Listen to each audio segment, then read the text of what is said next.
atvykę kupiškėnai, miesto svečiai, kariai, savanoriai, visi, kas neišsigando lietaus, neišsigando sušalti, sušlapti ir atėjote čia.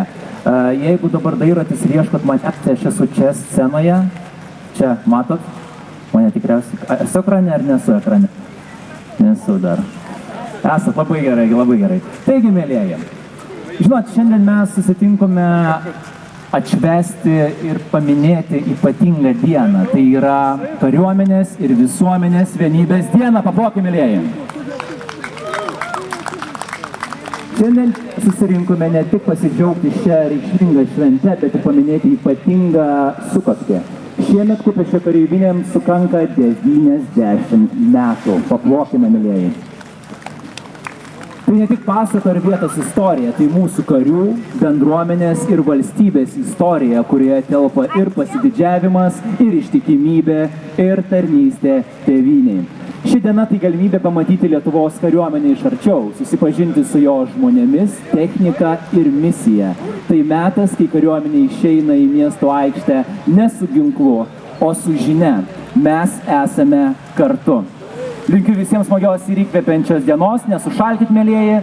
Šiandien laukia mūsų nemažai informacijos apie mūsų šalies gynybos praeitį, dabartį ir netgi ateitį. Taigi, mėlėjai, norėčiau dabar prieš šitas visas įdomybės pakviesti, tarti žodį Kupiškio rajono merą Algirdą Raslaną, pulkininką leitenantą Arnoldą Žilį ir Lietuvos Respublikos prezidento patarėją Tomą Stončių. Kviečiame juos čia pas mane į sceną. Labą dieną, mėly kupiškėnai, svečiai, sveikinuosi su kariūnais, taip pat su kitais, kurie čia atvykę. Didelis ačiū orkestrui ir labai malonu sveikinti ir savo kariūnus, kurie čia Kupiškyje reziduoja ir būna. Iš tikrųjų didelė šventė, visų pirma, kad ir visuomenės, ir kariuomenės vienybė yra turbūt tas stiprybės akcentas, mūsų visuomenės stiprybės akcentas. Kitas dalykas tai, kad labai įdomu, kad štai karinė technika stovi prie pastato, kuris yra išlikęs kaip kareivinės, pastatytos tarpukario ir vienos iš pažangiausių to meto statinių ir vietų, kurioje rezidavo arba buvo, arba atliko karinę tarnystę, galbūt apie 300 kareivių. Dėl to turbūt ir didelė bažnyčia buvo naudojama būtent tam dalykui. Ir šitas kraštas arba šita vieta buvo labai svarbi krašto gynybos dalis. Stebina tai, kad tuo laiku pastatyti pastatai, kurių jau mes nebeturime, buvo vieni gražiausių ir moderniausių. Ir turbūt dėmesys kariūno geroviai, žmogaus geroviai ir šito krašto geroviai buvo vieni iš pagrindinių valstybės tikslų. Mes didžiuojamės tą istoriją, kurią šiandieną minime. Mes to džiaugiamės, kad ta atmintis yra stipri, bet ir prisimenam kiekvieną, kuris kariavo, padėjo savo galvą už mūsų valstybę, už mūsų tautą ir už mūsų šiandieninę gerovę.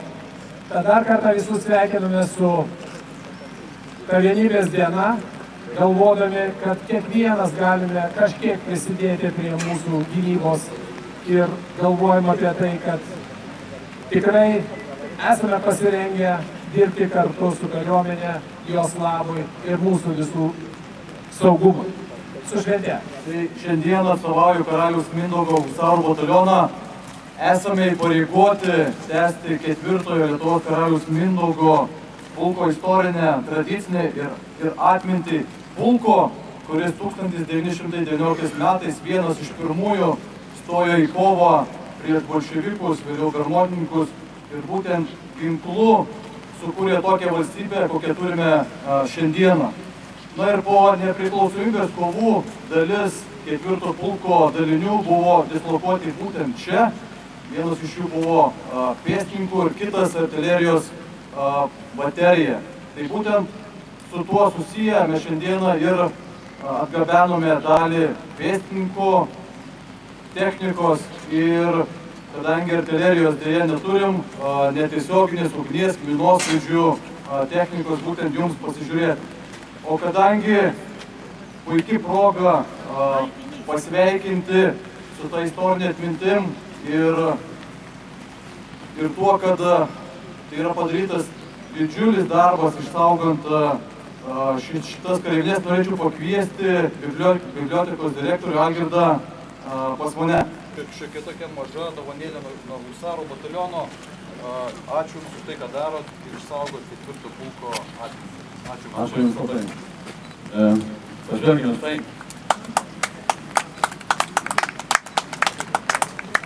Ačiū, saugosime.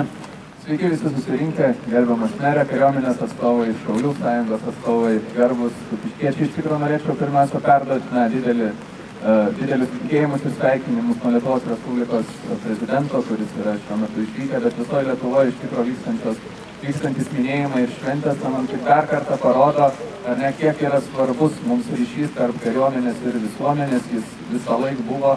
Ir tikime, kad jis stiprės ir tęsis, turime tikrai gražias tradicijas, kurios formuojasi ir ypač šiandien, ar ne, kai turime agresijos ir karo atveju Ukrainoje. Ir matome, ar ne, kiek svarbu šiandien yra būti visiems kartu susitelkus ir kartu su visuomenė, remti kariuomenę. Ir iš tikrųjų labai norėtųsi pasidžiaugti šitokią šventę. Matomai ir oras tikriausiai visų noro neatmušė ir tikrai matom nemažai žmonių. Tai iš tikro linkėjimas domėtis, prisijungti, tikrai žinom ir raginam žmonės jungtis tiek prie Šaulių sąjungos, tiek prie krašto apsaugos savanorių ir glaudžiai su kariuomenė, nes iš tikro saugumas yra mūsų visų bendras reikalas. Tai gražios visiems šventės ir tikėkime, kad oras jos nesugadins.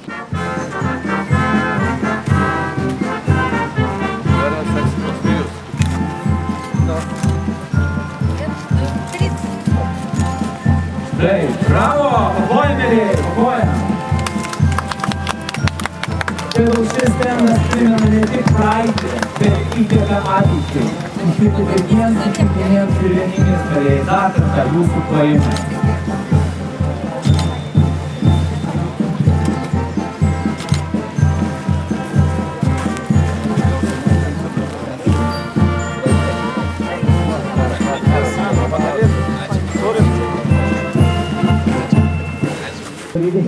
Net 22 pastatų kompleksas pradėtas statyti 1935 metų vasarą.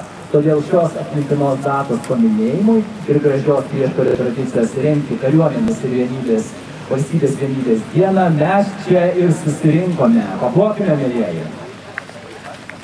Kareivinės buvo pastatytos per rekordiškai trumpą laiką. Jau 1936 metais spalio 24 dieną jos buvo atidarytos, o kareivinių pastatai atitiko to laiko euro. Mūsų trijose kuopose buvo 360 kareivių ir apie 50 karininkų. Mūsų vadas buvo Tumas Vidurgis, o į pratybas iki 100 km, kaip pavyzdžiui, į Pajuosis poligoną, eidavome pėsti. Po 3 mėnesius vasarą mes būdavome poligonuose. Prie artileristų buvo 6 raitelių grupė, žvalgų būrys. Karininkai, kurie nenorėjo dėvėti valdiškas uniformas, patys siūdavosi pasiuvėjai. Kiekvienas karininkas ar puskarininkas savo nusipirkdavo šautuvą ar pistoletą. Pirkdavo vokiškus, jie buvo gana patogus ir lengvi. Šautuvas Monte Cristo ir pistoletai Walter kainavo po 73 litus. Eidami pasivaikščioti ar į tokius ginklus nešdavome su savimi, o šiaip laikydavome namuose. Pirkdavome ir kepurės, jos kainavo po 32 litus. Mūsų kareivinėse buvo 75 mm artilerijos pabūklai ir 106 mm haubica. Artileristai savo pabūklus laikė pastatytose didžiulėse karžinėse netoli ginklų sandėlio. Žinoma, artileristai laikė arklidėse ir arklius. O šventadieniais ir sekmadieniais visa įgula žygiuoja į bažnyčią pamaldų išklausyti. Įgulos ugniagesių komanda dalyvavo gaisrų gesinime ir dainuodavo bažnyčios chore. Kažin, ar dabar ugniagesiai gelbėtojai dainuoja bažnyčios chore, kaip manoma. Karo metais čia veikė gimnazija ir tik 1943 metais ją vokiečiai uždarė. Šiandien mes netrukus ir, mielieji, pamatysime. Taigi, mielieji, dabar su malonumu noriu pristatyti šios dienos mūsų svečius. Taigi, šiandien išvysite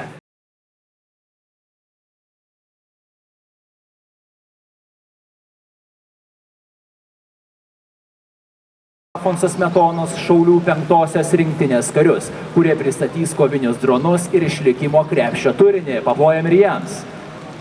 Taip pat jūsų laukia priešgaisrinės apsaugos ir gelbėjimo departamento prie vidaus reikalų valdybos Kupiškio priešgaisrinės tarnybos pareigūnai, kurie pristatys savo amuniciją ir techniką, plojimą ir jiems taip pat. Ir žinoma, kaip jau supratote, šventinė nuotaika mums padeda sukurti Panevėžio rajono Naujamiesčio kultūros centro pučiamųjų orkestras Aukštyn, kurį jau neseniai ir girdėjote, bei jo vadovas Remigijus Vilys. Paplojame jiems. Ir vėliau jūsų lauks Panevėžio muzikinio teatro pučiamųjų orkestras Garsas bei vadovas Martynas Bražas. Paplojame ir jiems. Šiuolaikinės technologijos mums padės stebėti vaizdą iš toliau. Dėkojame kino centrui Garsas ir Kupiškėnų studijai už...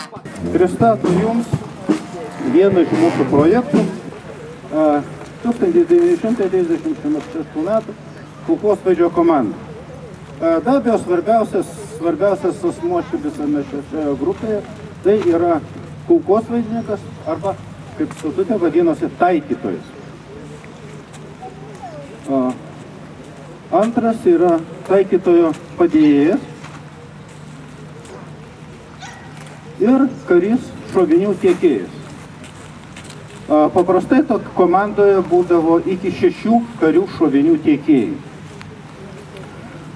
Kalbant apie karių uniformas, pradėsiu nuo paprastų dalykų, nuo bendrų dalykų, kurios turėjo kiekvienas karys. Tai pirmiausia yra šalmai.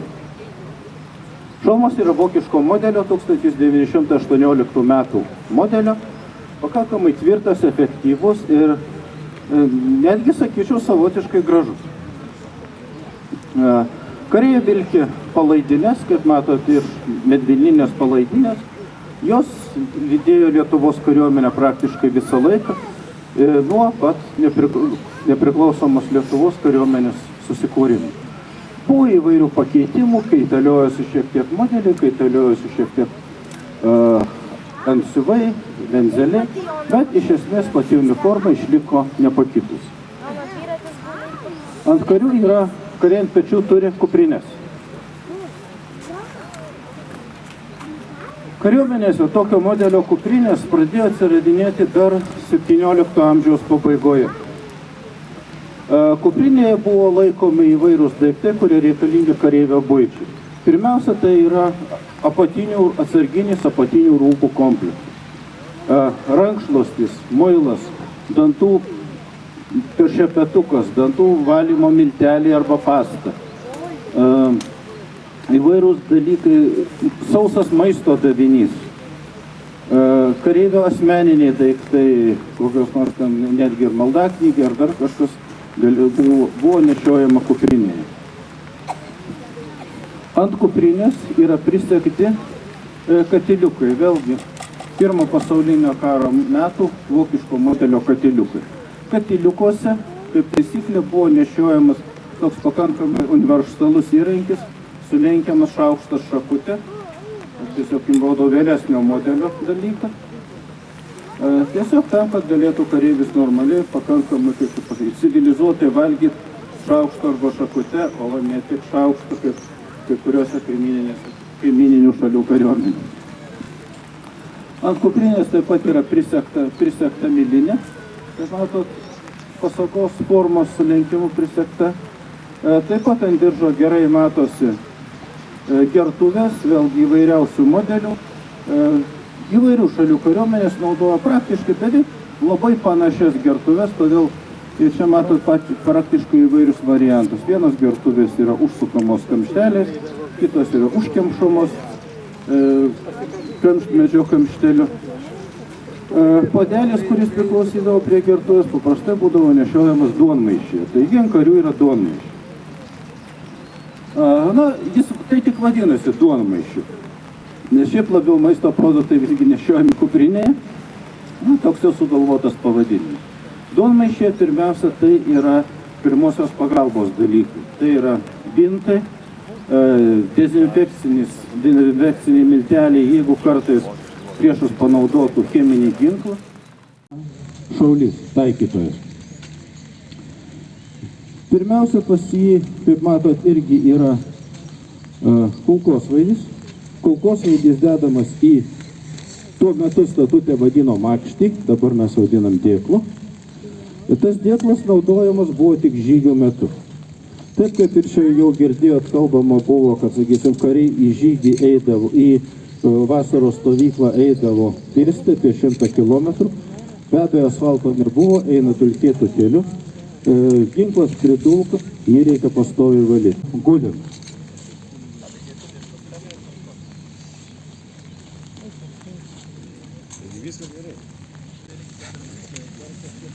Dėmesio, šūvis.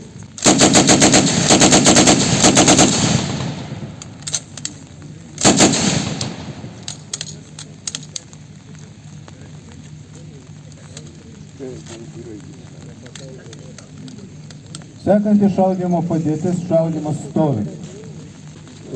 Šiaip tai tam ir buvo sukurti lengvėjai kulkosvaidžiai, pirmiausia atakai, taip kad tie modeliai, Maksimo modeliai, kurie buvo vadinami lengvaisiais kulkosvaidžiais, jie iš tikrųjų buvo netokie ir lengvi ir vienas karys eidamas tikrai šaudyti negalėjo. Lengvėjai kulkosvaidžiai, tokie kaip Zaba, jau karys galėjo šaudyti ir eidamas. Dėmesio šūvis.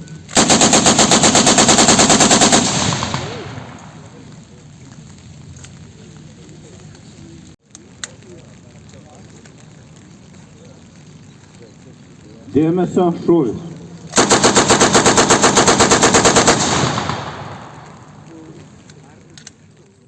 Dabar truputį papasakosiu apie sąjungą, ką mes veikiam. Tai kartais juokauju, kad mes kaip betmenai. Visą dieną dirbam savo darbus, kas lyginis, kas mokytojas, kas vairuotojas, statybininkas, įvairių profesijų. Tarkim, mes Panevėžy ir savo merą turėjom, kuris buvo šaulys. Tai einam į darbą ir kai mus pakviečia, greit persirengiam uniformą ir lekiam į pratybas, lekiam bendruomenį į pagalbą, valstybė visai į pagalbą, tarkim, pasienio krizė, tai mes važiuojam padėti pasieniečiam. Tam jisai reikalingas, tas gimo krepšys. Tai aišku, labiausia gal pradėjom jo rūpintis, tai bijodami, kad ateis diena X, kai jo reikės, kad kažkur greit išvykti, bet jis gali būti reikalingas ir visai kitom situacijom, tarkim, gal Kupiškis čia tokioj saugesniai vietoj, bet Vilniui kokia Baltarusių atominė elektrinė sprogsta ir reikia staigiai palikti Vilnių, tai kai turėsi susikrovęs tą krepšį, tai visada būsi saugus, kad išvažiuosi pirmas. Tiesiog yra pagrindinės grupės, kurios, tarkim, vaistai visada turėtų nepamiršti, kad išvažiuojant svarbiausi vaistai dar tie, kurie naudoja asmeniškai. Jeigu, tarkim, tau ar cukrinis diabetas, ar ten, tarkim, kraujospūdis, sekanti tokia grupė, maistas ir vanduo. Nežinom, kur reikės eiti, kiek reikės eiti, ar mums iškels iš mašinos, ar neiškels, tai kad viena kuprinė būtų su viskuo, tai labai yra naudinga. Tarkim, nežinau, riešutai, šokoladas, sausi daviniai, kaip... Jau būsit savanoriai.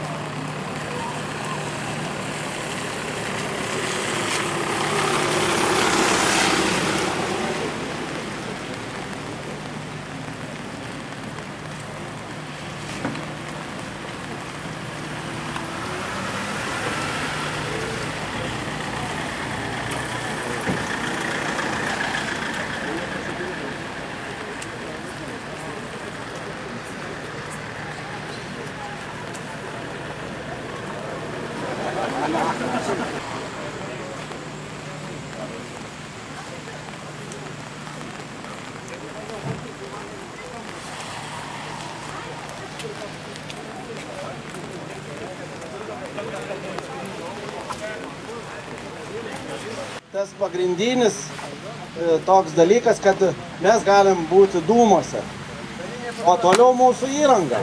Tai va, švirkštai, yra putų švirkštai, vandens švirkštai, po to turim žarnų daug. Ne žarnas kam reikalingas? Reikalingas tam, kad galėtumėm pasiekti vandenį iš toliau. būna taip, kad negalima netgi privažiuoti, reikia iš toliau su žarnų pagalba vandenį patiekti.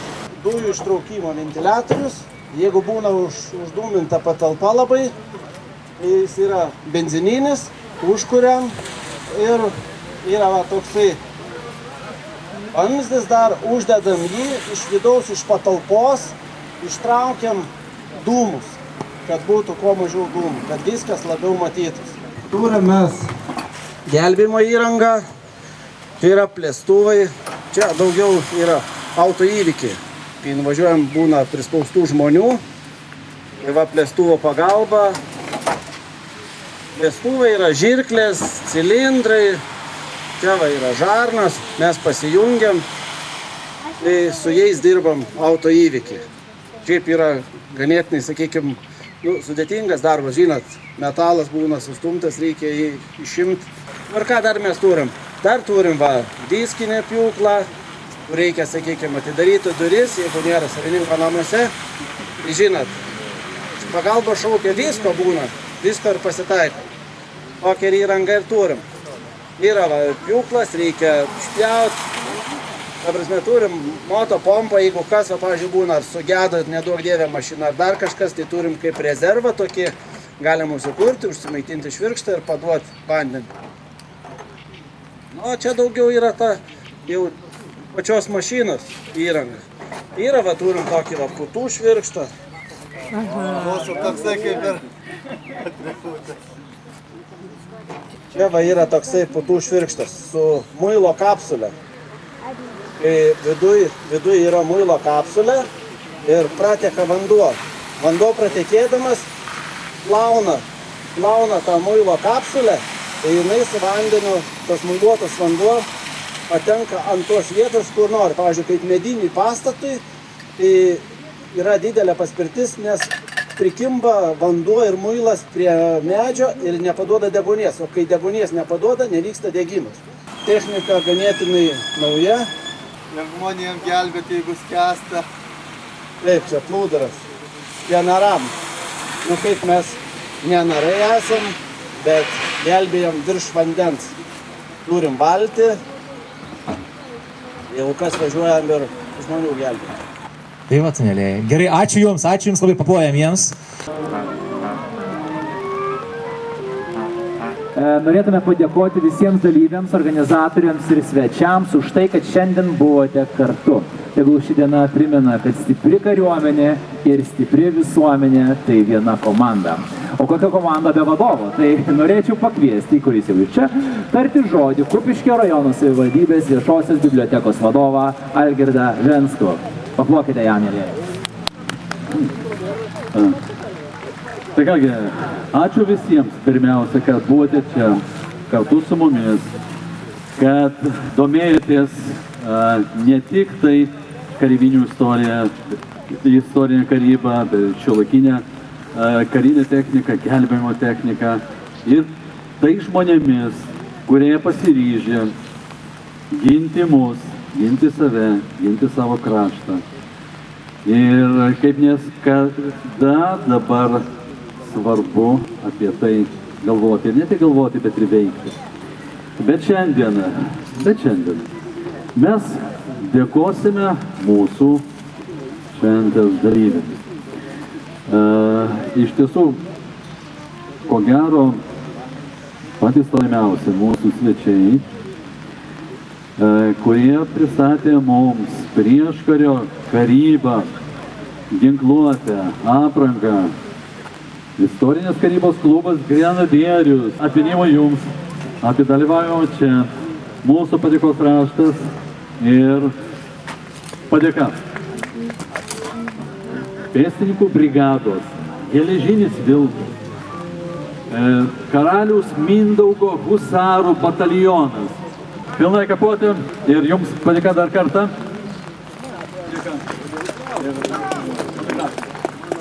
Ačiū jums. Alfonso Smetonos, 5-oji Šaulių rinktinė. Dislokacijos vieta Panevėžys. Ir didžiai Kupiškis ir Panevėžys. Ar jūs galite pasakyti, kiek šaulių mus gina? Apie 15 000.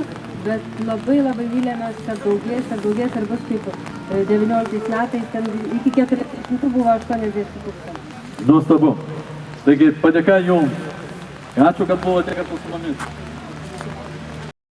Jisai gelbėtojai. Jų atstovas. Skyrininkas. Tai ačiū jums dar kartą už dalyvavimą čia. Niekas taip svarbu, kasdienybėje nėra svarbu, kaip žinoti, kad gaisras bus užgesintas, kad bus išgelbėti ir avarija pakliuvę ir kitaip nukentėjo žmonės. Ačiū jums labai, kad esate ir padėka. Ačiū labai.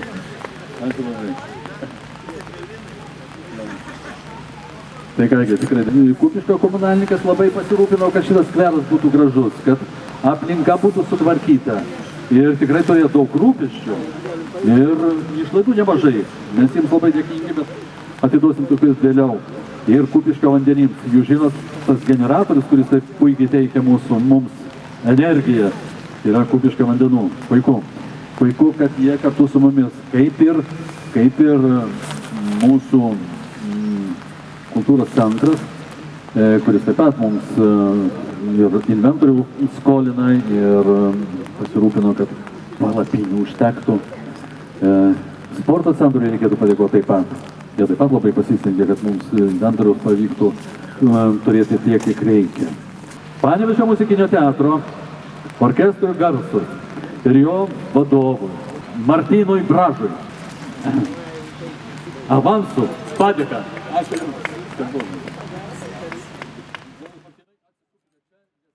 Mūsų renginio vedėjui, aktoriui, net ne šiaip savo teatro aktoriui, o Panevėžio Juozo Miltinio dramos teatro aktoriui Giedriui Arlauskui. Taip? Aplodismentai Giedriui. Ačiū Jums labai. Prisipažinsiu, pirmą kartą dalyvauju šios šventės tokiam minėjime.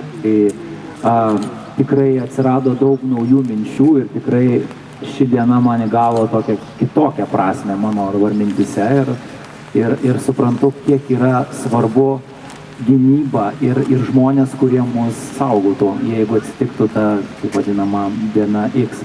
Ačiū Jums, kad esate čia, mielieji. Ir dabar, kaip minėjau, mūsų laukia dar vienas dalykas. Kviečiame visus nepabėgti ir pasimėgauti Panevėžio pučiamųjų orkestro Garsas koncertu. Paplokite jiems. Jų atliekama muzika tai gražus šios vienybės dienos akordas, kuris jungia tradicijas, bendrystę ir gerą nuotaiką. Orkestro vadovas Martynas Bražas. O aš jums tariu iki kitų susitikimų, mielieji, ir geros likusios dienos. Jūsų dėmesiui orkestras Garsas. Jie taip pat pasiruoš ir pradės, mielieji. Iki.